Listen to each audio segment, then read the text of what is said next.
Welcome back to my YouTube channel. ನಾನು ನಿಮ್ಮ ಸುಷ್ಮಾ ಮಾತಾಡ್ತಾ ಇರೋದು. ಇವತ್ತಿನ ಟಾಪಿಕ್ ಬಂದು ನಿಮ್ಮ ಪರ್ಸನ್ ಕರೆಂಟ್ ಎನರ್ಜೀಸ್, ಅವರ ಥಾಟ್ಸ್, ಅವರ ಫೀಲಿಂಗ್ಸ್ ಏನಾಗಿದೆ ಅಂತ ಅಂದ್ಬಿಟ್ಟು ಚೆಕ್ ಮಾಡೋಣ. ಆ್ಯಂಡ್ ಈ ಒಂದು ರೀಡಿಂಗಲ್ಲಿ ನಿಮ್ಗೆ ಯಾವುದಾದ್ರೂ ಒಂದು ಮೆಸೇಜ್ನ ಕ್ಲೇಮ್ ಮಾಡ್ಕೋಬೇಕು ಅಂದರೆ ನನ್ನ ಒಂದು ಕಮೆಂಟ್ ಸೆಕ್ಷನಲ್ಲಿ ನೀವು 111 ಅಂತ ಅಂದ್ಬಿಟ್ಟು ಟೈಪ್ ಮಾಡ್ಬೋದು. ಆ್ಯಂಡ್ ನಿಮ್ಗೆ ಏನಾದರೂ ಪರ್ಸ್ನಲ್ ಟ್ಯಾರೋ ರೀಡಿಂಗ್ ಬೇಕಿದ್ರೆ ನನ್ನ ಒಂದು ವಾಟ್ಸಪ್ ನಂಬರ್ಗೆ ಕಾಲ್ ಅಥವಾ ಮೆಸೇಜ್ ಮಾಡಿ ಪರ್ಸ್ನಲ್ ಟ್ಯಾರೋ ರೀಡಿಂಗ್ನ ಪಡಿಬೋದು. ಓಕೆ, ಸೊ ಫಸ್ಟ್ ಕಾರ್ಡ್ ಬಂದಿದೆ 8 ಆಫ್ ಕಪ್ಸ್. 8 ಆಫ್ ಕಪ್ಸ್ ಅಂತ ಬಂದಾಗ ಈ ಪರ್ಸನ್ ನೋಡ್ತಿರ್ಬೋದು, ನೀವು ನಿಮ್ಮ ಪ್ರೀತಿನ ಆಫರ್ ಮಾಡ್ತಾ ಇದ್ದೀರಾ ಇದು ಕಪ್ಸಲ್ಲಿ, ಓಕೆನಾ. ಬಟ್ ಈ ಪರ್ಸನ್ ಅದನ್ನು ಬಿಟ್ಟು ನಿಮ್ಮನ್ನ ರಿಜೆಕ್ಟ್ ಮಾಡಿ ಅವರ ಲೈಫಲ್ಲಿ ಮುಂದೆ ಹೋಗ್ತಾ ಇದ್ದಾರೆ ಅನ್ನೋವಂಥದ್ದು ಇದು.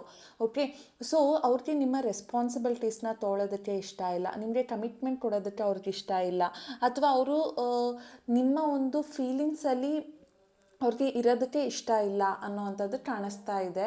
ಸೊ ಈ ಪರ್ಸನ್ ಬಂದು ಎಮೋಷನಲಿ ಅವರು ನಿಮ್ಮ ಅವೈಲಬಿಲಿಟಿಗೆ ಇಲ್ಲ ಅನ್ನುವಂಥದ್ದು ಇಲ್ಲಿ ತೋರಿಸ್ತಾ ಇರೋವಂಥದ್ದು. ಸೊ ನಿಮ್ಮ ಮತ್ತು ಇವರ ಮಧ್ಯ ಏನಾದರೂ ಮಿಸ್ಅಂಡರ್ಸ್ಟ್ಯಾಂಡಿಂಗ್, ಮಿಸ್ಕಮ್ಯುನಿಕೇಷನ್ ಆಗಿ ಈ ಪರ್ಸನ್ ನಿಮ್ಮಿಂದ ದೂರ ಹೋಗಿದ್ದಾರೆ, ಅಥವಾ ಹೋಗಿದ್ದರೆ ಈ ಪರ್ಸನ್ ನೆಕ್ಸ್ಟ್ ಫೀಲಿಂಗ್ಸ್ ಏನು ಅನ್ನುವಂಥದ್ದು ನೋಡೋಣ. ಬಟ್ ಪ್ರೆಸೆಂಟಲ್ಲಿ ಕಾರ್ಡ್ ಮಾತ್ರ ನೋ ಕಾಂಟ್ಯಾಕ್ಟ್ ಸಿಚುವೇಷನಲ್ಲಿದ್ದೀರಾ, ಅಥವಾ ನಿಮ್ಮ ಮತ್ತು ಆ ಪರ್ಸನ್ ಮಧ್ಯ 8 ತಿಂಗಳು ಅಥವಾ 8 ವರ್ಷ ಇಷ್ಟು ಗ್ಯಾಪ್ಸ್ ಕೂಡ ಆಗಿರ್ಬೋದು ನಿಮ್ಮ ರಿಲೇಷನ್ಶಿಪ್ಪಲ್ಲಿ ಅನ್ನೋವಂಥದ್ದು ಕಾಣಿಸ್ತಾ ಇದೆ. ಓಕೆ, ಸೊ ವಿಲ್ ಸಿ ಆ ಪರ್ಸನ್ ಇನ್ನು ಏನು ಫೀಲ್ ಮಾಡ್ತಿದ್ದಾರೆ ಅಂತ ಅಂದ್ಬಿಟ್ಟು. ಓಕೆ, ಸೊ ಆ ಪರ್ಸನ್ ನಿಮ್ಮನ್ನ ಬಿಟ್ಟೋದ್ಮೇಲೆ ಆ ಪರ್ಸನ್ ನಿಮ್ಮನ್ನು ಇನ್ನು ನೆನಪಿಸ್ಕೊಳ್ತಾ ಇದ್ದಾರೆ ಅಂತ ಅಂದ್ಬಿಟ್ಟು ಹೇಳ್ತೀನಿ. ಪೇಜ್ ಆಫ್ ಸ್ವಾರ್ಡ್ ಅಂತ ಕಾರ್ಡ್ ಬಂತು ಅಂದರೆ ಈ ಪರ್ಸನ್ನು ನಿಮ್ಮ ಬಗ್ಗೆ ತಿಳ್ಕೊಳ್ಳೋದಕ್ಕೆ ಇಷ್ಟಪಡ್ತಾರೆ. ನೀವು ಏನು ಮಾಡ್ತಿದ್ದೀರಾ, ನಿಮ್ಮ ಲೈಫಲ್ಲಿ ಏನು ನಡೀತಾ ಇದೆ, ನೀವು ಯಾವ ವ್ಯಕ್ತಿ ಜೊತೆ ಇದ್ದೀರಾ, ನಿಮ್ಗೇನಾದರೂ ಹೊಸ ರಿಲೇಷನ್ಶಿಪ್ ಸಿಕ್ಕಿದೆಯಾ, ಯಾರಾದರೂ ಬೇರೆ ವ್ಯಕ್ತಿ ನಿಮ್ಮ ಲೈಫ್ಗೆ ಬಂದಿದ್ದಾರಾ, ನಿಮ್ಗೇನಾದರೂ ಅವ್ರ ಜೊತೆ ರಿಲೇಷನ್ಶಿಪ್ಪಲ್ಲಿ ಎಂಗೇಜ್ಮೆಂಟ್ ಅಥವಾ ಮದುವೆ ಅಥವಾ ಮತ್ತೆ ಏನಾದರೂ ರಿಲೇಷನ್ಶಿಪ್ನ ರೀಸ್ಟಾರ್ಟ್ ಮಾಡೋ ಅಂಥದ್ದು ಈ ಥರದ್ದು ಏನಾದರೂ ಇದೆಯಾ, ಅಥವಾ ನೀವು ನಿಮ್ಮ ಲೈಫಲ್ಲಿ ಏನು ಆಗ್ತಿರಬಹುದು, ನೀವು ಮೆಂಟಲಿ ಯಾವ ಥರ ಇರ್ಬೋದು, ಅಥವಾ ನೀವು ಇನ್ಸ್ಟಾ, ವಾಟ್ಸಪ್ ಅಥವಾ ಸೋಷಿಯಲ್ ಮೀಡಿಯಾದ್ರಲ್ಲಿ ಎಲ್ಲಾದರೂ ನಿಮ್ಮ ಸ್ಟೇಟಸ್ DPs ಹಾಕಿದರೆ ಈ ಪರ್ಸನ್ ಅದನ್ನು ನೋಡ್ತಿರ್ತಾರೆ. ಆ ಪರ್ಸನ್ಗೆ ಒಂದು ಕುತೂಹಲ ಇದೆ ನಿಮ್ಮ ಜೀವನದಲ್ಲಿ ಏನು ನಡೀತಾ ಇದೆ ಅಂತ ಅಂದ್ಬಿಟ್ಟು. ಸೊ ನಿಮ್ಮನ್ನು ಬಿಟ್ಟೋದ್ಮೇಲೆ ಈ ಪರ್ಸನ್ನು ನಿಮ್ಮನ್ನು ಫಾಲೋ ಅಪ್ ಮಾಡ್ತಿದ್ದಾರೆ ಅನ್ನೋವಂಥದ್ದು ಕಾಣಿಸ್ತಾ ಇದೆ. ಅಂದರೆ ನೀವೆಲ್ಲೇ ಇರಿ, ಏನೇ ಇರಿ, ನೀವೆಲ್ಲ ಅಂದರೆ ಈಗ ಒಂದು 10 ಜನದ ಗ್ರೂಪಲ್ಲಿ ನೀವಿಬ್ಬರು ಫ್ರೆಂಡ್ಸ್ ಆಗಿದ್ದರೆ ಆ ಪರ್ಸನ್ನು ನಿಮ್ಮ ಬಗ್ಗೆ ತಿಳ್ಕೊಳ್ಳೋದಕ್ಕೆ ಟ್ರೈ ಮಾಡ್ತಾರೆ. ಎಲ್ಲಿ ಈ ವ್ಯಕ್ತಿ ಬಂದೇ ಇಲ್ವಲ್ಲ, ಏನಾಗೋದ್ರು ಅನ್ನೋ ಒಂದು ಕುತೂಹಲ ಅವ್ರಿಗೆ ಯಾವಾಗಲೂ ಇರುತ್ತೆ. ಸೊ ನಿಮ್ಮನ್ನು ಅವರು ದೂರ ಮಾಡ್ಕೊಂಡ ಮೇಲೂ ಕೂಡ ಈ ಪರ್ಸನ್ಗೆ ನಿಮ್ಮ ಮೇಲೆ ಇನ್ನೂ ಒಂದು ಕ್ಯೂರಿಯಾಸಿಟಿ ಇದೆ ಅನ್ನೋವಂಥದ್ದು ಕಾಣಿಸ್ತಾ ಇರೋವಂಥದ್ದು ಇಲ್ಲಿ. ಸೊ ಈ ಪರ್ಸನ್ ಸ್ಟಿಲ್ ನಿಮ್ಮ ಬಗ್ಗೆ ಯೋಚನೆ ಮಾಡ್ತಿದ್ದಾರೆ. ಅವ್ರು ನಿಮ್ಮನ್ನು ಜೀವನದಲ್ಲಿ ಎಂಟರ್ ಕೊಡೋದಕ್ಕಿಂತ ಒಂದು ಕಾಲ್ ಅಥವಾ ಮೆಸೇಜ್ ಆದರೂ ಮಾಡಿ ನಿಮ್ಮ ಬಗ್ಗೆ ತಿಳ್ಕೊಬೇಕು ಅನ್ನೋ ಒಂದು ಕುತೂಹಲ ಅಂತೂ ಈ ಪರ್ಸನ್ಗೆ ಇದೆ ಅಂತ ಕಾಣಿಸ್ತಾ ಇದೆ. Okay, 6 of cups, this is very good card actually.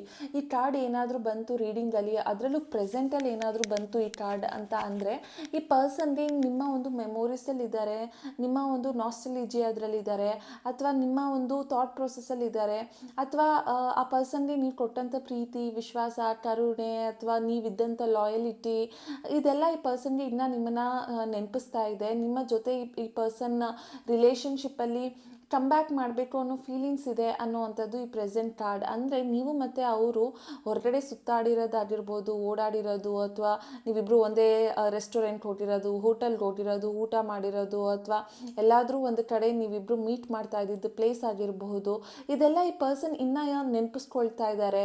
ಅವರು ನಿಮ್ಮ ಹತ್ರ ಬರಬೇಕು ಅಂತ ಅಂದ್ಕೊಳ್ತಿದ್ದಾರೆ, ಅವರು ನಿಮ್ಗೊಂದು ಗಿಫ್ಟನ್ನು ಆಫರ್ ಮಾಡಬೇಕು ಅಂತ ಅಂದ್ಕೊಳ್ತಿದ್ದಾರೆ, ಅಥವಾ ನಿಮ್ಮ ಹತ್ರ ಬಂದು ಒಂದು ಸಾರಿ ಕೇಳಬೇಕು ಅಂತ ಅಂದ್ಕೊಳ್ತಾ ಇದ್ದಾರೆ ಅಂತ ಅಂದ್ಬಿಟ್ಟು ಈ ಒಂದು ಕಾರ್ಡ್ ತೋರಿಸ್ತಾ ಇದೆ. ಸೊ 6 ಆಫ್ ಕಪ್ಸ್ ಅಂತ ಅಂದರೆ it's a very positive card ಅಂತ ಹೇಳ್ತೀನಿ. Along with 6 of cups devil card ಕೂಡ ಬರ್ತಿದೆ. ಅಂದರೆ ಈ ಪರ್ಸನ್ಗೆ ನಿಮ್ಮ ಮೇಲೆ ಒಂದು ಅಬ್ಸೆಷನ್ ಇದೆ, ನಿಮ್ಮಿಬ್ಬರ ಮಧ್ಯೆ ಒಂದು ಅಡಿಕ್ಷನ್ ಇದೆ. ಆ ಪರ್ಸನ್ ನಿಮ್ಮನ್ನು ಒಂಥರ ಅಟ್ಯಾಚ್ಮೆಂಟ್ಗೆ ಒಳಗಾಗಿದ್ದಾರೆ ಅಂತ ಅಂದ್ಬಿಟ್ಟು ಹೇಳ್ತೀನಿ.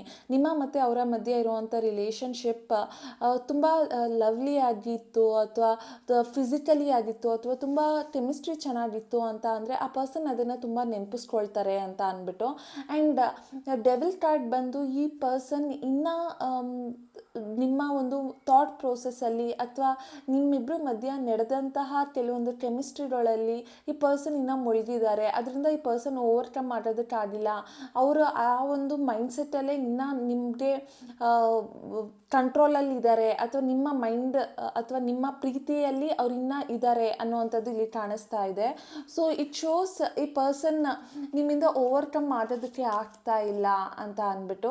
But devil with 2 of pentacles ಎರಡೂ ಬರ್ತಾ ಇದೆ ಅಂತ ಅಂದರೆ ಈ ಪರ್ಸನ್ ಜೀವನದಲ್ಲಿ ಎರಡು ವ್ಯಕ್ತಿಗಳು, ಎರಡು ಸಿಚುವೇಶನ್ ಅಥವಾ ಎರಡೆರಡು ಪರಿಸ್ಥಿತಿಗಳು ಇರೋವಂತಹ ಚಾನ್ಸಸ್ ಇದೆ.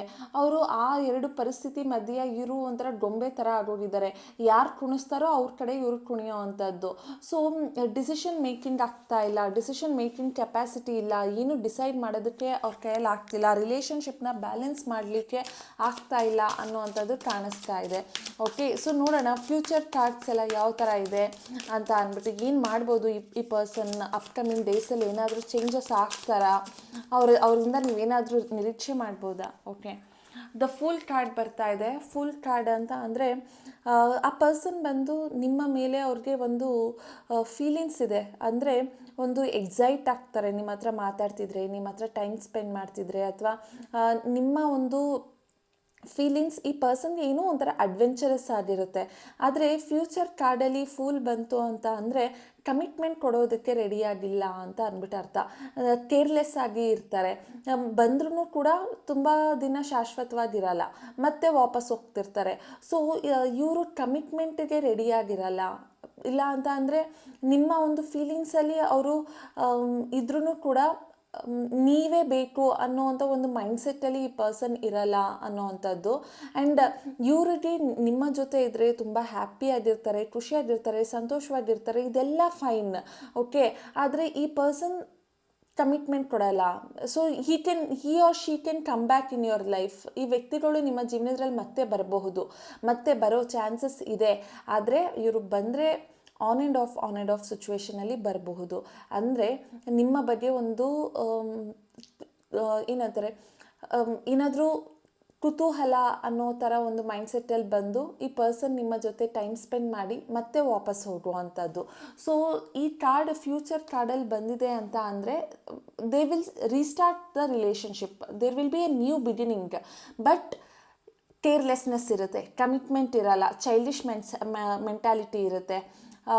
ಯಾವುದನ್ನು ಹ್ಯಾಂಡಲ್ ಮಾಡಬೇಕು ರೆಸ್ಪಾನ್ಸಿಬಿಲಿಟೀಸಿಂದ ಅನ್ನೋವಂಥದ್ದು ತೋರಿಸ್ತಿಲ್ಲ. ಇಲ್ಲಿ ನೋಡಿ, ಈ ಕಾರ್ಡು ಪಾಸ್ಟಲ್ಲಿ ರೆಸ್ಪಾನ್ಸಿಬಿಲಿಟೀಸ್ ತೊಗೊಳಕ್ಕಾಗದೆ, ಕಮಿಟ್ಮೆಂಟ್ ಕೊಡೋಕ್ಕಾಗದೆ ಈ ಪರ್ಸನ್ ನಿಮ್ಮಿಂದ ದೂರ ಹೋದ್ರು ಅಂತ ಅಂದ್ಬಿಟ್ಟು ಈ ಕಾರ್ಡ್ ಬಂದಿದ್ದು. ಅದೇ ಕಾರ್ಡು ಎಂಡಿಂಗಲ್ಲೂ ಕೂಡ ಬರ್ತಾ ಇದೆ. ಸೇಮ್ ಪ್ಯಾಟ್ರನ್, ಹೋಗ್ತಿರೋರು ಮತ್ತು ವಾಪಸ್ ಬರ್ತಿದ್ದಾರೆ. You can see both the cards. ಇವರು ಬ್ಯಾಕ್ ತೋರಿಸ್ತಾ ಇದ್ದಾರೆ, ಅವರ ಬೆನ್ನನ್ನು ತೋರಿಸಿ ಈ ಪರ್ಸನ್ನು ಮುಂದೆ ಅವರ ಜೀವನಕ್ಕೆ ಮೂವ್ ಆನ್ ಆಗಿದ್ದಾರೆ ಅಂತ. ಫುಲ್ ಕಾರ್ಡ್ ನೋಡಿ, ನಿಮ್ಮ ಕಡೆ ಬರ್ತಾ ಇದ್ದಾರೆ ಅಂತ. ಆದರೆ ಈ ಫೂಲ್ ಕೆಳಗಡೆ ಇಲ್ಲಿ ನೀರಿದೆ, ಅವನು ಕ್ಲಿಫ್ ಮೇಲೆ ನಿಂತಿದ್ದಾನೆ, ಬಂಡೆಕಲ್ ಮೇಲೆ. ಈ ಒಂದು ಕೈ ಬಿಟ್ಟರೆ ಕೆಳಗಡೆ ಬೀಳ್ತಾನೆ ಅಂತ ಅವನಿಗೆ ಗೊತ್ತೇ ಇಲ್ಲ. ಬಿಕಾಸ್ ಅವನಿಗೆ ಯಾವುದೇ ಒಂದು ಕಮಿಟ್ಮೆಂಟ್ ಇಲ್ಲ, ರೆಸ್ಪಾನ್ಸಿಬಿಲಿಟೀಸ್ ಇಲ್ಲ, ಕೇರ್ ಫ್ರೀ ಆ್ಯಟಿಟ್ಯೂಡ್. ಸೊ ನಿಮ್ಮ ಲೈಫಲ್ಲಿ ಈ ಪರ್ಸನ್ ಬಂದರೆ ಮತ್ತೆ ಕೇರ್ ಫ್ರೀ ಆಗೇ ಬರ್ತಾರೆ, ರೆಸ್ಪಾನ್ಸಿಬಿಲಿಟೀಸ್ ತೊಗೊಳೋದಕ್ಕೆ ಇಷ್ಟಪಡಲ್ಲ. ನಿಮ್ಮ ಒಂದು ಫೀಲಿಂಗ್ಸಲ್ಲಿ ಅವ್ರಿಗೇನು ಖುಷಿ ಸಿಗುತ್ತೆ ಅಂತ ಅಂದ್ಬಿಟ್ಟು ಅವರು ವಾಪಸ್ ಬಂದ್ರೂ ಮತ್ತೆ ಈ ಪರ್ಸನ್ನು ಶಾಶ್ವತವಾಗಿ ಇರಲ್ಲ ಅಂತ ಅಂದ್ಬಿಟ್ಟು ಇಲ್ಲಿ ತೋರಿಸ್ತಾ ಇದೆ. ಈ ಪರ್ಸನ್ ಬಂದು ಕುಂಭ ರಾಶಿ, ಮೀನ ರಾಶಿ ಆಗಿರುವಂತಹ ಚಾನ್ಸಸ್ ಇದೆ.